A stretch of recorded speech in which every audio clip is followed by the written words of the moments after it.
I think one of the hardest parts in business, running a company, but then also even like working for people, is the relationship between how much somebody knows, their skill set, and how much you trust them, their loyalty. This is a dynamic that I see play out all the time, especially in the political world, but I notice it everywhere, whether it's a tech company, a real estate company. Anytime you're working with someone, there's a balance between their personality and then their skill set and their drive. Of course, on one side, you have these very money-focused people who are maybe very skilled at what they do, but are cutthroat and only care about themselves. Those people can be useful with constraints that make up for their lack of loyalty. And those constraints normally come in the form of legal paperwork, making sure that they're tied down, making sure that their incentives are correct around making the money, and essentially always having these backups to where if they do stab you in the back, it's not in their own self-interest, and ensuring that there's enough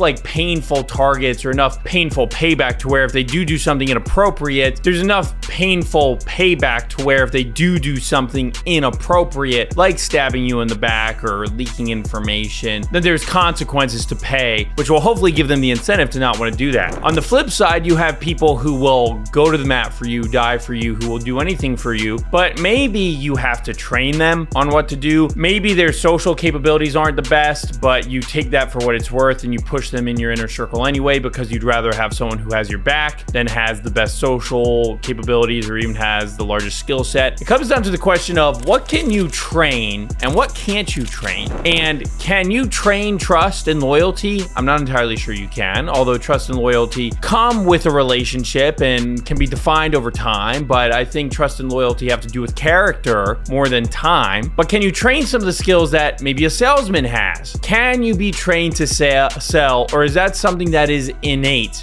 within you? Now, certainly you can refine a salesman, but I think we can all agree that there are natural born salesmen. I see this issue come up a lot, especially in the political world, because, for example, legislative aides, assistants to congressmen like senators and representatives, and then of course at the top you have presidents. Most of the time they choose loyalty over skill set. Loyalty to the cause, loyalty to the person. Trump in his first term did a little bit of both, and he got roasted and hurt for doing a little bit of both. Originally, a lot of people complained that Trump, when he was first elected, brought in a lot of the swamp. A lot of people who didn't have his back or his best interests at heart. But the reason Trump brought them in was because he chose skill set over loyalty. That skill set that these people had of knowing how DC works, knowing the industry, knowing the relationships was incredibly useful and needed for a guy who had zero relationships in DC and needed the experience. But it ended up stabbing him in the back multiple times because they weren't actually doing what he wanted them to do. On the flip side, he did bring in a few loyalists, right? But those people ended up kind of losing out too because they didn't understand how DC worked. By the way, that's part of what makes Trump so dangerous now, is he knows how DC works. All his loyalists know how DC works. So he doesn't have to find people with the skill set that don't trust him. Now all the people that he trusts have the skill set. But it took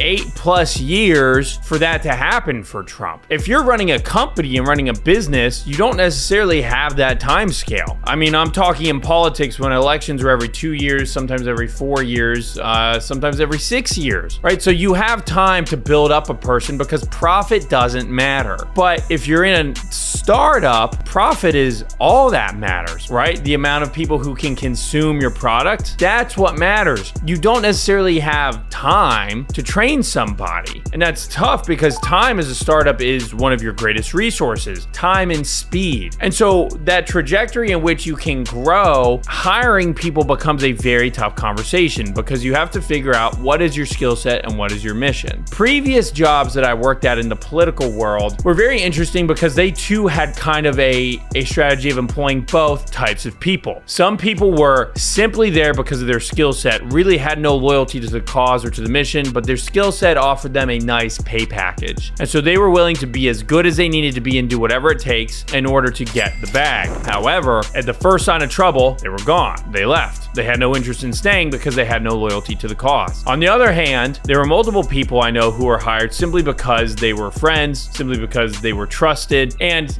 they didn't do the best at their jobs. They certainly weren't optimal at performance, but they were the ones who were there at the middle of the night, who needed to stay the long hours, trying to figure something out, the ones who always had someone's back. There definitely is something to that. And maybe that's not something that you can put a value on, but I haven't seen anyone strike that right balance yet between figuring out which is more valuable, trusting someone and building the skill set, or the skill set and then building the trust. But what I've seen so far is, for those who can manage, you can kind of sense someone's character straight from the get-go. And if someone has a really good skill set and they have a good sense of character, you may not always trust them and align with them 100% of the time, but you can rely on their character to do the right thing. However, on the flip side, when you trust somebody, I have also seen the case where if it's a very basic menial task, you can train them well. They can learn the job, right? And hopefully if they are loyal enough to you, their passion will drive them to try to work on their own insufficiencies on your behalf. But I think this conversation, one of trust and skill set, is probably one of the most overlooked conversations that are in the entrepreneurial business world, because we're all thinking it, but no one really talks about it, because no one wants to admit that, one, they don't trust their most skilled people, or two, that their most trusted friends might be incompetent, right? It's all about finding something in the middle. I personally think at this point in my life that trust matters more than skill sets, and that if you have enough people that trust you, you can find the ones, or that you trust, that you can find the ones that you know you can train to employ a certain skill set. And if you can do that, then you can kind of marry the two worlds together. I personally, so far, am still looking, I think, for that perfect balance